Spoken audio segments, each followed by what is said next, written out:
talking about. I'm trying to put on my camera. Like I said, hey guys, this is Mike the Wrestling Godsmith, and you guys are watching on wrestling. So, like I said, this video today is gonna be on. This is actually gonna be on. This is actually gonna be my thoughts on this one because this video is gonna be about the raw, the raw, the raw ratings, I guess. So, as you guys know, Raw has been. I don't know. I kind of feel like, and this is my thoughts here. I'm gonna talk about this.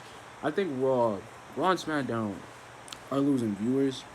I'm just gonna say that because I've seen a lot of this in the last couple of weeks, going into Russia, like really going into the Survivor Series, going into even now going into Royal Rumble. And I just feel like, where do we go from here? Because I mean, what I mean by where do we go from here is because it's like the people like, and that's the thing. And this, I know I made a video like this before, but like I said, I just think that because everybody, like, I mean, okay, Andrade Cien almost winning the United States title isn't bad. I just thought it would be later down the road, not at a house show, which is kind of fine with me. But here's my thing: they only have the United States title, the Raw tag titles. And here's my thing: where on earth? And this is what I'm talking about too. What is Raw doing? Like, what are they doing with their talent? And I'm like, NXT makes the title, like the tag team titles, be defended, the NXT North American title, and the NXT title. Which, to me, what are they doing? Like, at least with the Ruthless Aggression era, and I'm gonna say this, I think that was a way better part of the debut. Like, Raw was like when Jim Ross was there and King was there, and it wasn't three guys. You don't get me wrong. Yeah. Don't get me wrong. Right? Don't get me wrong. Like, don't get me wrong. Like, here's the thing. Don't get me wrong. They have done so much crap. It's debatable. And to me, what's debatable is it's just a dumb. It's really like come on. They don't even like. They have the War Raiders as the Raw Tag Team Champions.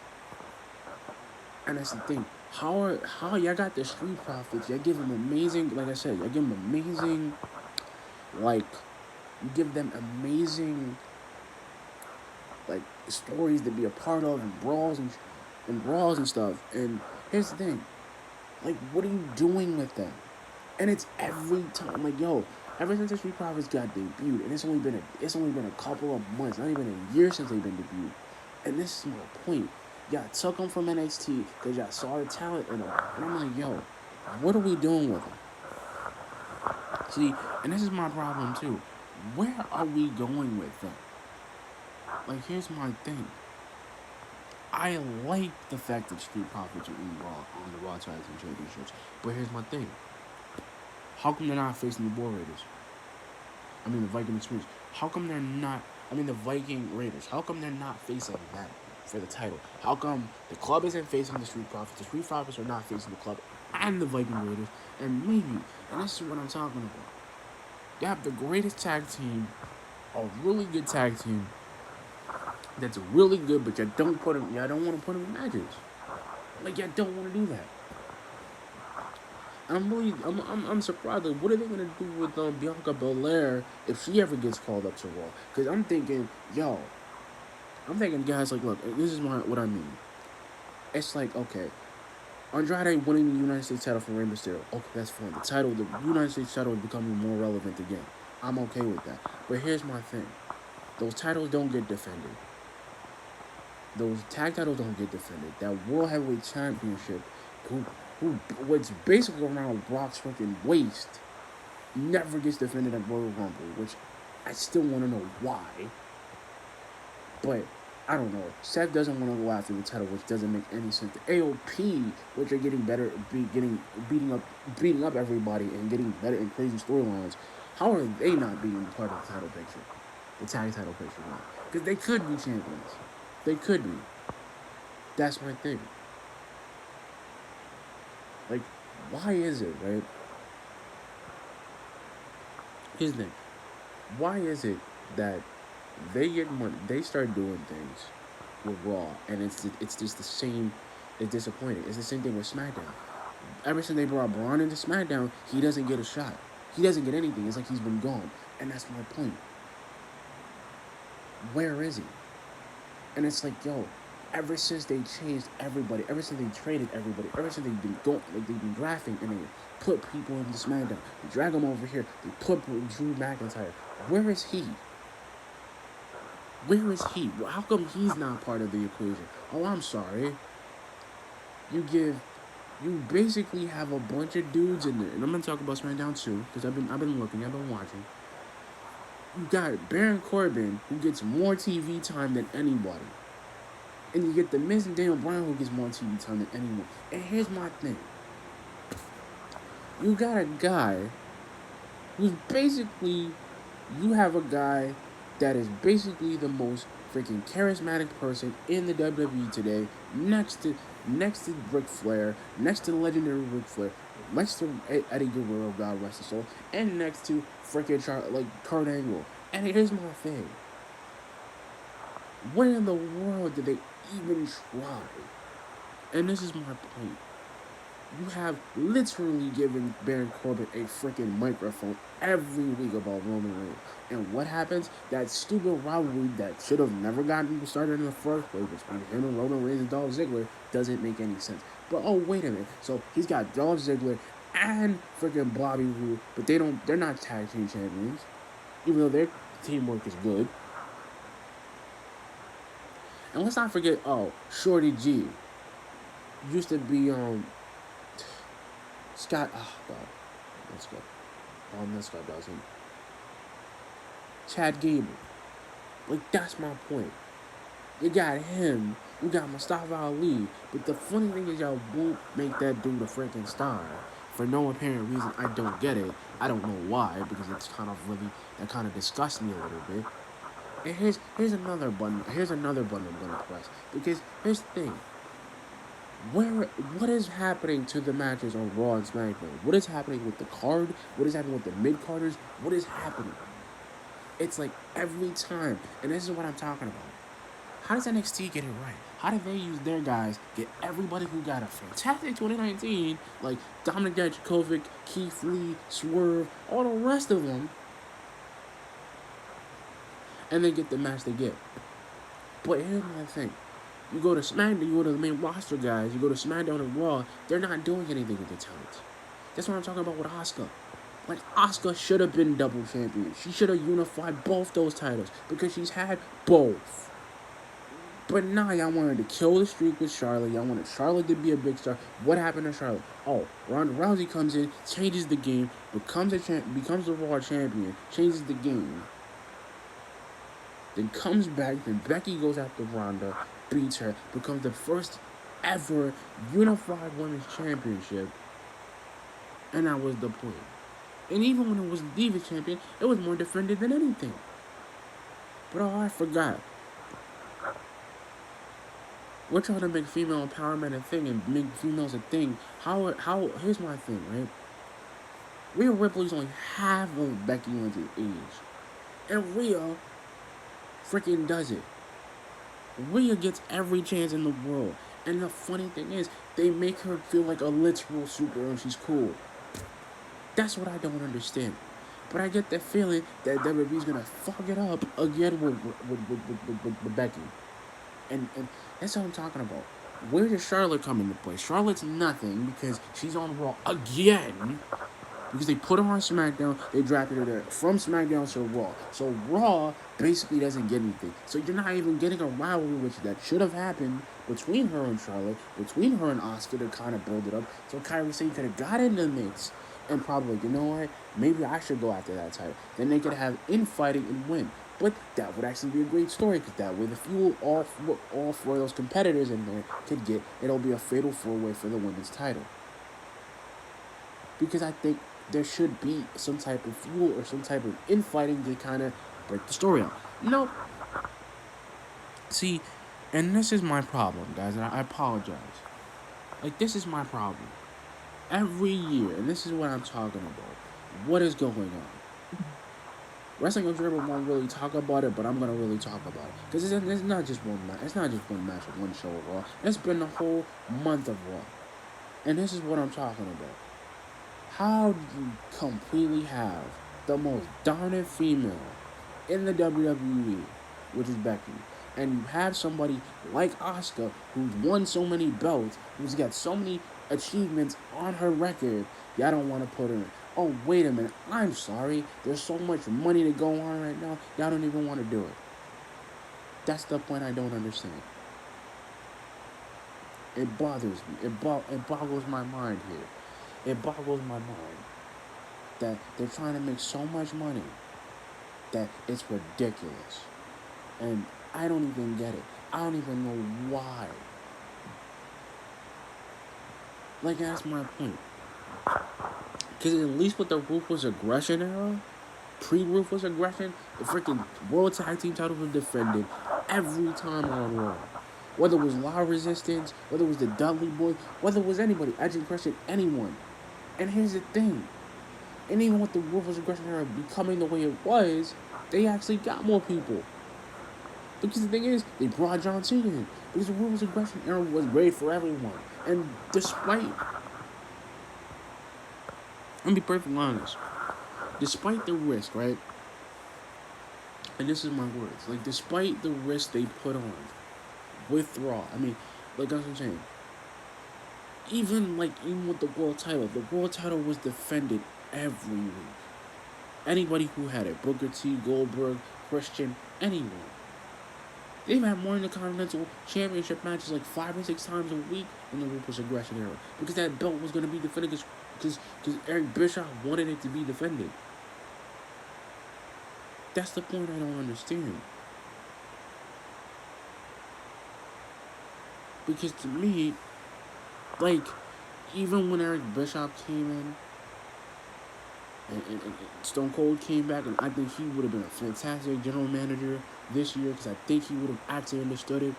I think he could have came back, did a couple of matches because it would have made the game. It would have made the here's the thing. It would have made the show. I probably think if Stone Cold was a general manager, right? Let's just like a what if scenario here. It probably would have made the OC would have got better. The OC would have probably been more of a tag team and more of a faction. The Street Profits would be getting more matches and more airtime. And that's the thing. They would have got more matches. Andrade would have got more. Like, he would have defended the title more. Ray would have got a World Heavyweight title.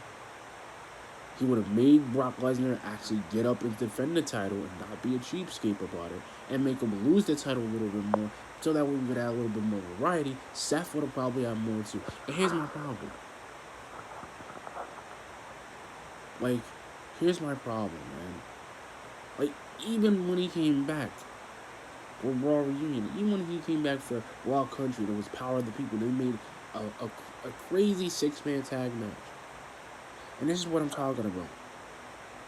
They don't never do anything. They don't. Because I'm like, yo, and this is what I'm talking about with Raw and SmackDown. The Ruthless Aggression era was the greatest time for both those brands because both those brands were actually getting those titles defended. That's what I'm talking about, guys.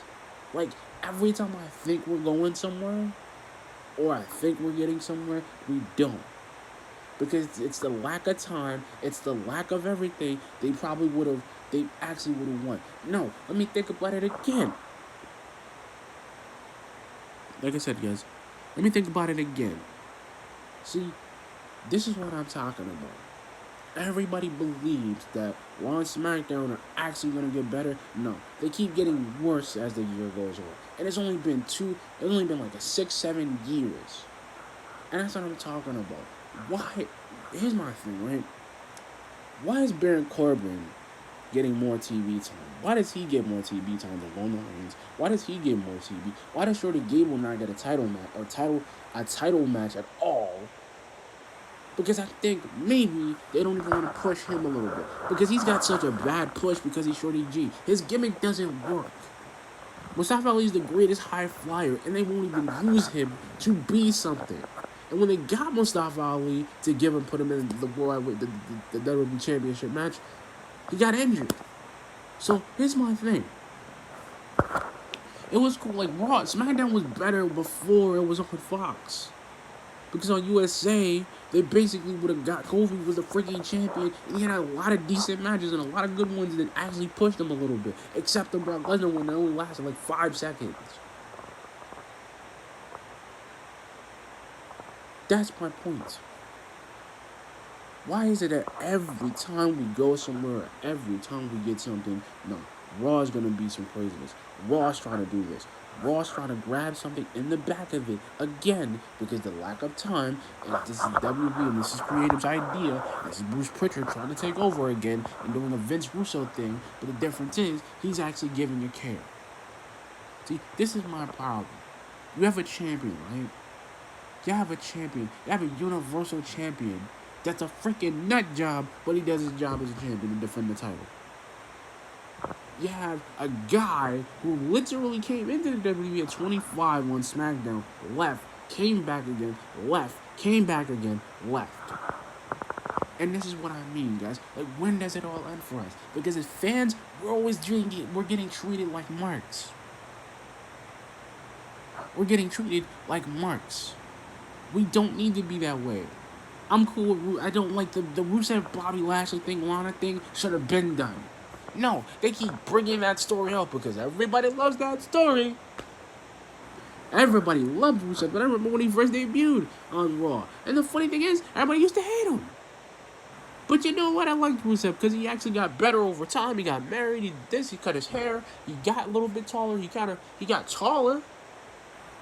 But here's my problem.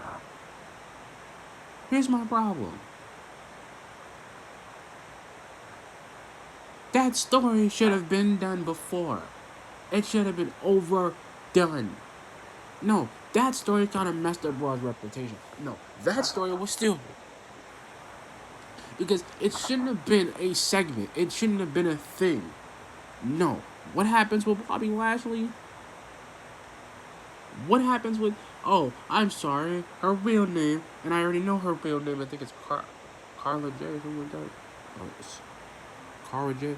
Something. Like I said, here's my thing, right? They do so much better. Raw did so much better when Kevin Owens came in. When Kevin Owens came from NXT, did his new thing, stopped on the belt, powerbombed John Cena, and didn't care. And stopped them in the U.S. Championship. That's the point I don't understand. No. Let me do it again. I apologize, guys, if this is a long video. I apologize. But like I said, this is what I'm talking about. It's the same thing we think we're going to get because Raw and SmackDown, for whatever reason, has always disappointed us. And I hate that. How come in the Ruthless Aggression, the Attitude Era, how did we got more defenses of every title between the United States, between the Intercontinental, between the European Championship, between every belt? And this is the thing. We had the greatest rivalries on Raw. The greatest ones that ever worked. The greatest rivalry in the history of WWE.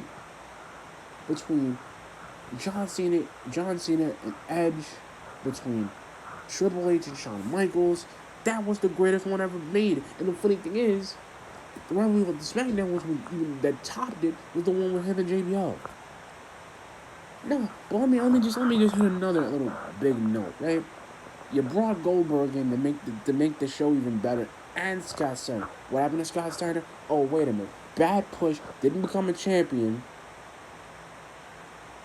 You gave him a world title shot. What happens? Oh, he beats the crap out of Triple H, comes back, whoops him up, beat him again. Nope. Here's what the Kevin Nash comes back. Tries to become champion, had a lackluster career because, WCW last hold at WCW. And let me see.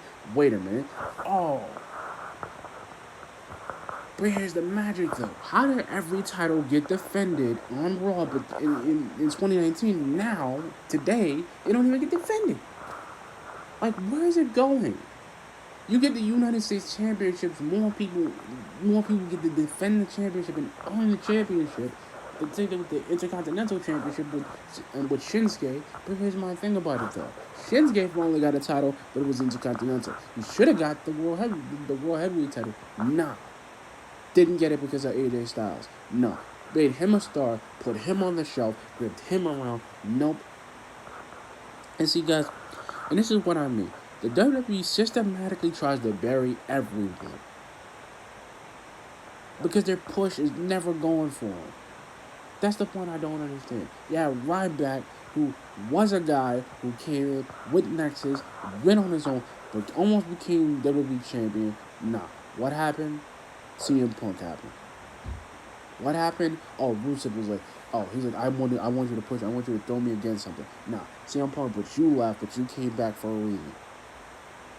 Because since you're not contracted by WWE, you're contracted by Fox to get more money. So you'll be on backstage and do what you do and come in week after week and week after week on. And that's the thing. We could have seen you as wrestle, dude. Because maybe the time, maybe you coming in, maybe going into Raw and kind of disrupting it and seeing Seth Rollins again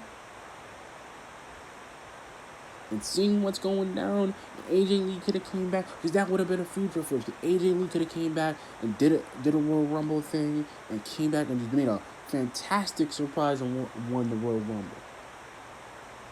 That would have been great. See, Dolph would have been surprised about her again. But you know what? I can forget all of it.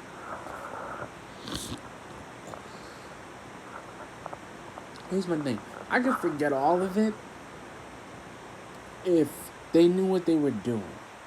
If Braun would have gotten the title before. And that's what I wanted from him. I want him to become a Universal Champion. I want him to have a ring. I want him to fight anybody he can fight. No, Bray Wyatt gets one, and the thing is, Bray Wyatt has already had a championship. I'm sorry, guys, but here's my thing. Bray Wyatt gets one. The guy who's dressed up as Steve almost looks like Steve from Blue's Clues with a really sinister idea. Nope. What happens to that? It never changes. The Fiend is dumb now. He used to be cool because he came out from the thing and he scared a little bit because he tried to rob me Sweet Tooth from freaking Twisted Metal. And it kind of got kind of nuts and psycho about it. Nah. But you know what? Like I said, guys, you know what? I can forgive everything that Raw and SmackDown try to do. I can forgive all of it, all the pain. I can forgive all the deceit. I can forgive it all. I could just sit there and literally say, you know what? Maybe in the back of my mind, I'm thinking, oh, yeah, I could literally do that. I could literally forgive them all for it. But no, here's the thing I'm thinking about. Here's the other thing I'm thinking about. See, I can forgive them for a bunch of stuff, but they just keep trying to pull the wool over our eyes like we're a bunch of marks. I can forgive them. Because here's the thing. You know what they don't do? Here's my thing. How did Rhea do better? That's my question, all of it. How did Rhea get something better with Raw? And Rhea's not even on Raw yet, and she's got more of an impact than Becky Lynch does. And the funny thing, she fought Becky and went toe-to-toe and beat her in NXT. But nah, she beat Shayna because Shayna thought she was going to be the top dog. No, Rhea Ripley comes in, she freaking destroys it. NXT comes in, they give her a shot. What happens? She becomes a freaking star. We love her. That's my question. How does WWE get it wrong? How does Raw and SmackDown keep losing views? How does it happen? Like I said, guys, I apologize if the video's long, but I'm just going to tell you. If you guys really want, like I said, I like Raw and SmackDown. I'm a big WWE guy. But isn't it just a little strange that everybody who didn't get pushed or getting pushed now, but everybody who doesn't have a title or not?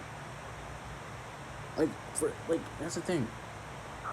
Like, isn't it strange? Like, isn't it strange that everybody on the roster is not getting a title shot? Or defending the titles, or fighting every week, isn't it strange that the titles are not getting defended every week back in the day? But anyway, guys, like, comment, subscribe, peace.